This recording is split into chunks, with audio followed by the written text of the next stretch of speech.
53,480 रुपए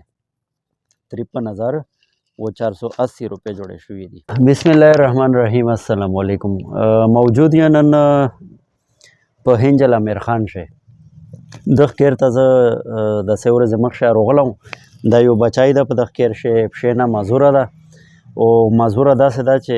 مطلب ده د په پښې باندې تلای نشي او سهارا غوړي او چې به یو ځل کښېني بیا چې ګدای نشي. نو دغه صورتحال یې دا و په دغه کیر شه سړی نشته دی ګټې ګټلې دی میردو او سره بله یوه د نیودو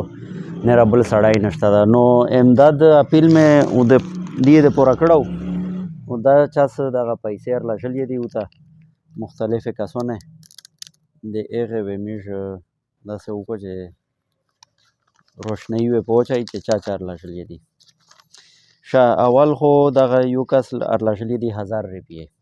یو کس 3000 روپیې ارلاشلې، بل کس 300 روپے، بل کس 500 به بیا 500 به بیا 5000 به بیا 3000 به بیا 5000 به هغه نه بعد 1000 به هغه نه بعد 14180 روپے او آخري شی 20000 روپے. دا ټولې جوړې شوې دي 53,480 روپے 53,480 روپے جوړې شوې دي. ایس دا یوه خو چې دو که نه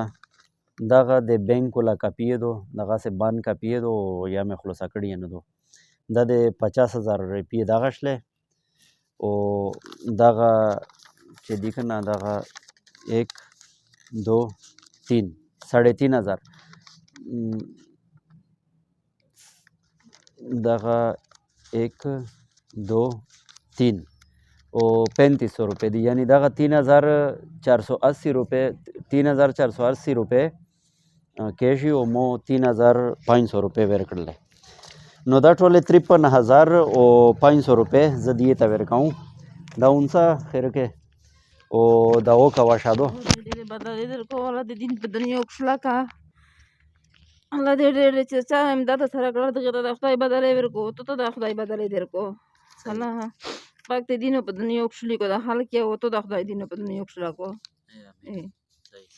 ښه نره چا څه داسې تعاون امداد یې وکړو که نه یې وکړو یاره څه ته دوه کسانه حالي امداد کړه دا یا 15,000 راوړلي دي بل یا 15,000 راوړلي دي مونه درویغ نشي ویلی ځکه چې دی درویغ خبره ده نه بس دغه دوه دغه دوه کسانه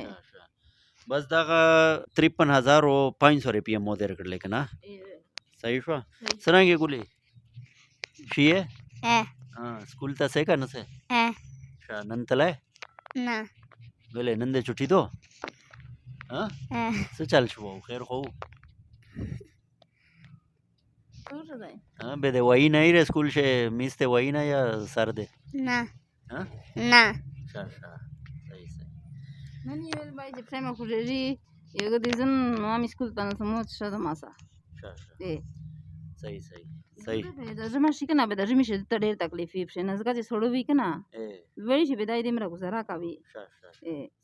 او د ژمي شي چې به سړو شي به ته ترلي منې ډېر تکلیف شي ځکه چې د خو د پټۍ مسله ده که نه